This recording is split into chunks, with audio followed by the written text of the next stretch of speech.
నమస్కారం. నేను మీ అడ్వకేట్ కోటంరాజు వెంకటేష్ శర్మ. చట్టం ఏం చెప్తుంది? మీరు హైదరాబాద్‌లో అపార్ట్‌మెంటో, విల్లానో కొందామనుకుంటున్నారా కోట్ల రూపాయలు కుమ్మరించి? అయితే 5 ఏళ్ల తర్వాత దాని వాల్యూ ఎంతుంటుందో చూసుకోండి. ఇప్పుడు భూమి కొనేటప్పుడు కానివ్వండి, లేకపోతే అపార్ట్‌మెంట్ కానీ, విల్లా కానీ కొనేటప్పుడు మీరు ప్రాపర్టీ డాక్యుమెంట్స్, ఈసీ, వాల్యుయేషన్ వీటిలతో పాటు వాటర్ ప్రాబ్లమ్ ఉందా ఈ ఏరియాలో అని చూసుకోవాల్సిన బాధ్యత కూడా మీ మీదే ఉంది. ఎందుకంటే బయ్యర్ కానీ, గవర్నమెంట్ కానీ మీకు ఎటువంటి బర్డెన్ కానీ ఇవ్వదు. వాళ్ళకి ఎటువంటి లైబిలిటీ ఉండదు. అక్కడ వాటర్ లేకపోయినట్లయితే మీకు అమ్మిన తర్వాత వాళ్ళ చేతులు దులుపుకుంటారు. ఇప్పుడు ప్రపంచవ్యాప్తంగా కూడా గ్లోబల్ వార్మింగ్ లో చాలా ప్రదేశాల్లో వాటర్ కి ఇబ్బందులు ఏర్పడుతున్నాయి. కొన్ని చోట ఎక్సెస్ వాటర్ అయ్యి ఫ్లోరిడా లాంటి వాటిల్లో ఇన్సూరెన్స్ మేము పే చేయలేమని చెప్పేసి మొన్న వరదల్లో కంపెనీలు చేతులు ఎత్తేసినాయి.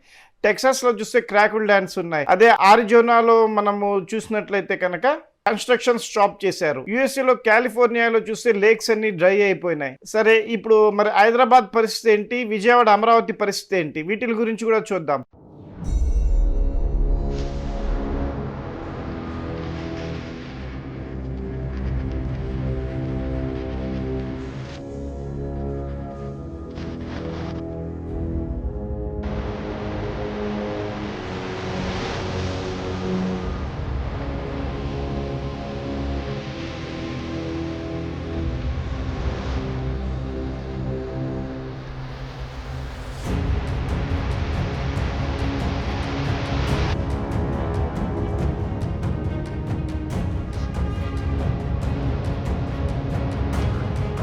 హైదరాబాదు ఎస్ఆర్ నగర్లో వచ్చి 20 మీటర్ల లోతు, అమీర్పేటలో వచ్చి 14 మీటర్ల లోతు, మాదాపూర్, కొండాపూర్, హైటెక్ సిటీ ఏరియాలో ఆల్రెడీ 70% వాటర్ యూజెస్ చేసేసారు. హైదరాబాద్ తీవ్ర నీటి ఎద్దడి ఎదుర్కొంటోంది. బిందెడు నీటి కోసం నల్లాల ముందు పడిగాపులు కాయాల్సిన పరిస్థితి. వారానికి ఒకసారి వచ్చే తాగునీటి కోసం నల్లాల ముందు మహిళలు యుద్ధాలు చేస్తున్నారు. అంటే మనము ఇన్పుట్ ఎంత ఇస్తున్నామో గ్రౌండ్లోకి దానికి 3 రెట్లు అవుట్పుట్ మనం తీసుకోవటం వల్ల, చేయటం వల్ల ఎక్కువ వాటర్ యూసేజ్ జరుగుతోంది. దానివల్ల మీరు ఇప్పుడు కోట్ల రూపాయలు కుమ్మరించి ప్రాపర్టీ కొన్నా సరే ఆ తర్వాత దానికి వాల్యూ లేకుండా పోయే అవకాశం ఉంది. కాబట్టి ఈ వీడియోలో మీరు తీసుకోవాల్సిన జాగ్రత్తలు ఏంటి, ప్రాపర్టీ కొనేటప్పుడు అవన్నీ కూడా మీకు వివరంగా చెప్తాము. మీరు హైదరాబాద్ ఐటీ క్యారిడర్లో ఉన్నట్లయితే మీరు ఇప్పటికే డేంజర్ జోన్లో ఉన్నట్లే. ఎందుకంటే అక్కడ 70% వరకు ఓవర్ వాటర్ని తీసేసుకున్నారు. అంతేకాకుండా ఆ చుట్టుపక్కల పెరిగే విపరీతమైన ట్రాఫిక్ వల్ల కానీ, రద్దీ వల్ల కానీ, పొల్యూషన్ వల్ల కానీ ఇంకా వాటర్ తగ్గుతున్నాయి, చేస్తున్నాయి. బాగా డెవలప్ అయిన సిటీలలో హైదరాబాద్ ఒకటి. ఈ గ్రేటర్ హైదరాబాద్కి నీటి కష్టాలు. గ్రౌండ్ వాటర్ పూర్తిగా పడిపోవడంతో బోర్లన్నీ ఎండిపోయాయి. దీంతో హైదరాబాద్ నగరవాసులు ఇబ్బందులు ఎదుర్కొంటూ ఉన్నారు. నీళ్ళ ట్యాంకర్కి 500 నుంచి 4,500 వరకు పే చేయాల్సిన పరిస్థితి ఏర్పడుతుంది. అంటే నెలకి 10,000 నుంచి 45,000 రూపాయల వరకు అదనపు బర్డెన్ పడుతున్నాయి అపార్ట్మెంట్ల మీద. అప్పటికి కూడా మనం లగ్జరీగా బతకడానికి కానీ, వాటర్ ఎంజాయ్ చేయడానికి కానీ వీలు లేక ఉండపోయింది. వాటర్ మన నిత్య జీవితంలో ఎంత ముఖ్యమైనదో మీ అందరికీ తెలిసిందే. అట్లాంటిది వాటర్ మీకు అందుబాటులో లేనప్పుడు కోట్ల రూపాయలు ఖర్చు పెట్టి మీరు అపార్ట్మెంట్ కొన్నా, విల్లా కొన్నా ఉపయోగం ఏమిటి? దీన్ని బట్టి నీళ్లెంత నిప్పు రాజేస్తున్నాయో తెలుసుకోవచ్చు. నీటి కరువెంత కరాళ నృత్యం చేస్తోందో అర్థం చేసుకోవచ్చు. హైదరాబాద్లో నానాటికి జనం పెరిగిపోతున్నారు. నీటి సమస్య కూడా అదే స్థాయిలో పెరుగుతూ వస్తోంది.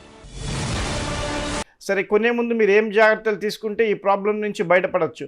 5 ఏళ్ల తర్వాత మీరు కొనుక్కున్న దాన్ని అమ్మాలనుకుంటే దాని వాల్యూ జీరో అవ్వకుండా, లేకపోతే వాల్యూ మీరు కొన్నదానికన్నా తగ్గకుండా ఉండేటట్టుగా ఏం చర్యలు తీసుకుంటే మీరు చక్కగా ఉంటుంది, అవన్నీ కూడా ఇప్పుడు చెప్తున్నాను. మీరు హైదరాబాద్లో కానీ ఈ ప్రపంచంలో ఏ ఇతర ప్రాంతాల్లో కానివ్వండి, మీరు ఆస్తి కొనేటప్పుడు చేసేటప్పుడు అక్కడ వాటర్ ప్రాబ్లం ఎంత ఉందో చూసుకోండి.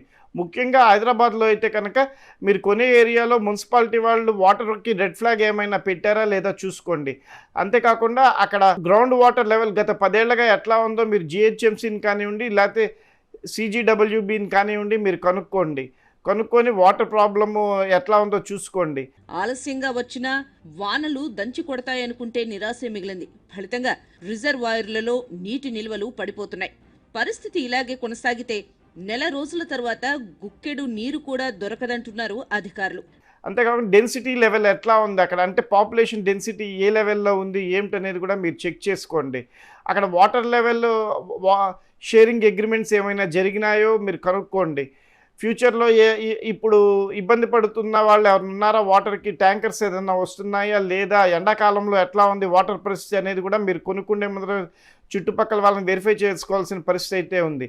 ఇదంతా ఇప్పుడు ఎందుకు వచ్చిందంటే ఒక ఎన్ఆర్ఐ ప్రాపర్టీ కొనుక్కుంటూ చేస్తూ నాకు డాక్యుమెంట్స్ అన్నిటితో పాటు సార్ అక్కడ వాటర్ లెవెల్ డెన్సిటీ ఎంత ఉందో కూడా మీరు కాస్త చెక్ చేసి చెప్పండి అన్నారు. ఆ చెక్ చేసి చెప్పమన్నప్పుడు మొత్తం మేము హైదరాబాద్లో ఉన్న వాటర్ లెవెల్ డెన్సిటీకి సంబంధించిన మొత్తం ఇన్ఫర్మేషన్ తీసుకున్నాము, చేసాము.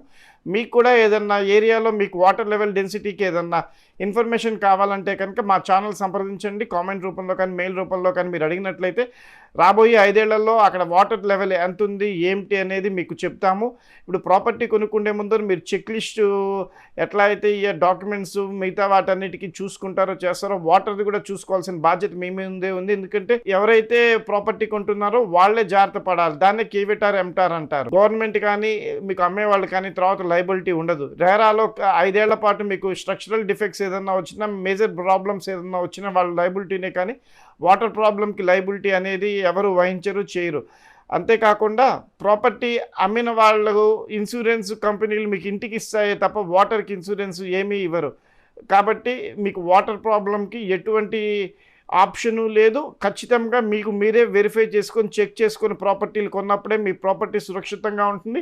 మళ్ళీ మీరు దాన్ని అమ్మేటప్పుడు చేసేటప్పుడు మీరు కొన్న వాల్యూకి చక్కటి వాల్యూ వస్తుంది. అదే ఇప్పుడు అమరావతిలో చూస్తే కనుక కన్స్ట్రక్షన్స్ జరుగుతున్నాయి. ఇక్కడ వచ్చేటప్పటికి వర్షాకాలంలో వాటర్ ఐఫ్లో ఉంటుంది.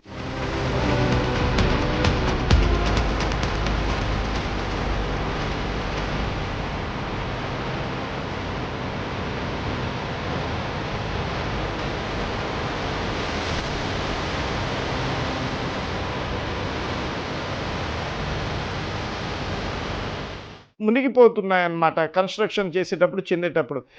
అట్లాంటి ఏరియాలో కొన్నా సరే ఆ మునిగిపోయినప్పుడు కొంతసేపే మీరు ఇబ్బంది పడతారు. హైదరాబాద్ ఏరియాలో మీరు వాటర్ లేని చోట మీరు కొనుక్కున్నట్లయితే, చేసినట్లయితే జీవితాంతం ఇబ్బంది పడతారు. కాబట్టి మీ పెట్టుబడులు సరైన వ్యవస్థలో ఎక్కడ పెట్టాలి, ఏ సిటీలో పెడితే బాగుంటుందనేది మీరు చెక్ చేసుకోండి. మీ డబ్బు మీది కాబట్టి మీ పిల్లల భవిష్యత్తుకి మీరు కొనే ప్రాపర్టీని, ఆస్తిని అందించాలనుకుంటే వాటిని చక్కటి నీటి ఉన్న ప్రాంతంలో మీ ప్రాపర్టీస్ కొని వారికి అందించే ప్రయత్నం అయితే చేయండి. మనం బెంగళూరులో కూడా చూసాము ఎంత ఇబ్బంది పడుతున్నారో వాటర్కి. అదే ఇబ్బంది ఇక్కడికి రాకూడదు, చేయకూడదు. మీరు అనుకుంటే కనుక హైదరాబాద్లో ప్రాపర్టీ కొనేటప్పుడు ఖచ్చితంగా వాటర్ లెవెల్స్ చెక్ చేసుకోండి.